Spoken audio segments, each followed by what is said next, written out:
My poor data. Yeah, 2027 is around the corner. The polity is getting heated. Are you aware? Fintiri, the governor of Adamawa State, has just defected to APC from PDP. What an interesting story. In case you are not aware that Atiku, the Waziri of Adamawa, is actually from Adamawa State, and by every political indicator, he should be regarded as the number one citizen of Adamawa, politically speaking. Of course, the sitting governor is expected to be the number one citizen of the state. But by Atiku's pedigree, right from 1993, he has been deeply involved in politics. If you are aware, in the days of SDP, that is Social Democratic Party, of Abiola, he was deeply involved. At a point, he was supposed to be, selected as the vice president to Moshood Abiola, MKO Abiola. So that's why I said he's supposed to be regarded as the first citizen, politically speaking, of Adamawa State. And now he has just lost the governor of his state to an opposition, not just an opposition who is the sitting president of the Federal Republic of Nigeria in person of Tinubu. As I said, it's an intrigue, an interesting story. Having said this, 2027 is around the corner. And the massive defection of politicians to the ruling party, which is gradually eroding the strength of the opposition, now making it look as if Nigeria is a one-party state. Of course, constitutionally speaking, it is not a one-party state. It is a multi-party system where more than two parties are allowed to contest in an election. Now, the major issue here is addressing the person of Atiku. Of course, Atiku has all it takes to lead Nigeria out of the wood. It has the political experience. It has the resources. He has the political experience. He has the resources, and every other thing it takes to be the number one citizen of this country. However, when you are talking about Asiwaju Ahmed Tinubu, in comparison to Atiku, these are two different worlds.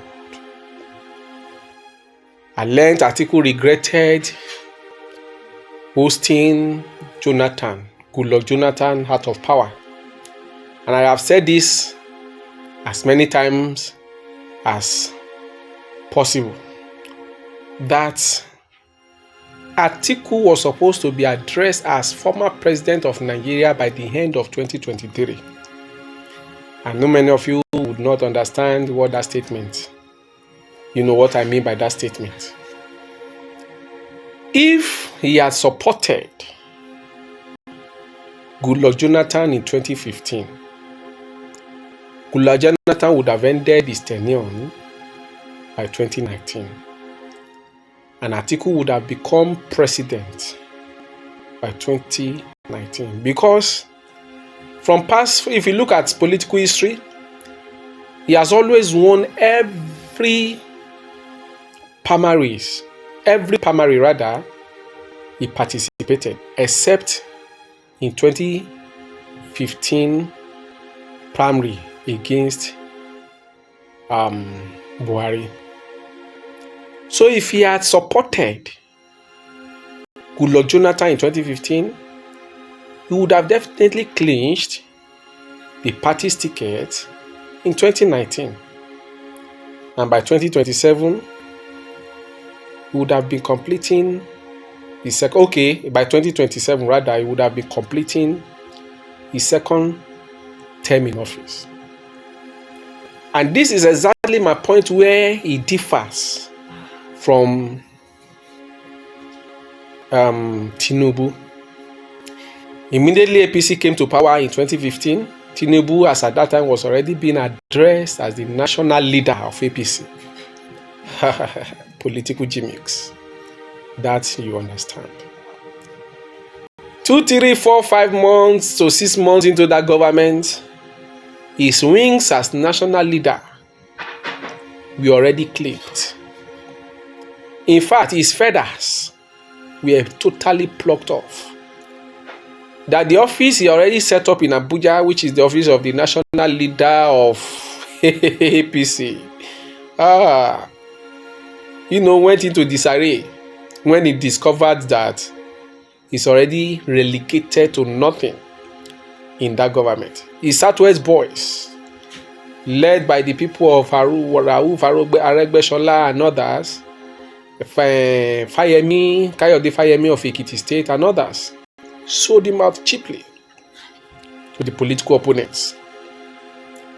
By 6 months into that government in 2015, he was a nobody in APC.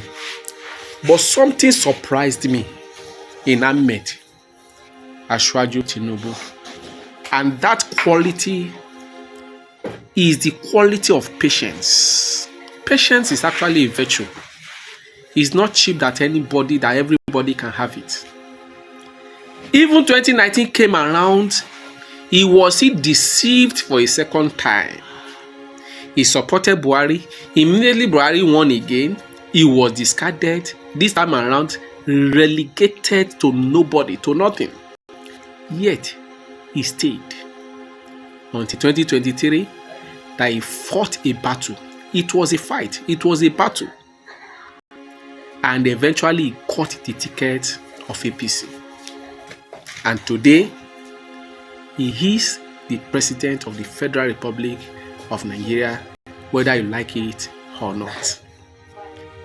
Why am I bringing this comparison? 2007, Atiku ran away from PDP. 2011, he contested on another platform. 2015, he contested on another platform, even though he lost out from the primaries. 2019, he came back to PDP. It was only in 2019 and 2023 that he has contested, in the same party. Otherwise, he has always been running,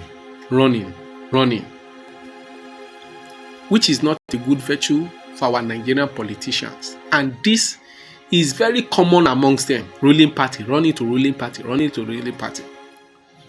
He lost out. And the fact remains the article. Of course, you have the quality. But if he truly wants the best for Nigeria this time around, support a younger generation. Support another person from the southern extraction of Nigeria so that your dream can be achieved. But if it is your dream of you becoming president of Nigeria, it is already a gone era and it's gone forever. And moreover, this time around is still the turn of southern mandate. So let a president be elected from southern extraction of Nigeria. Don't contest this election. Bring Obi or a better candidate that you can support, not yourself. Share this video, like it, and comment on the comment section.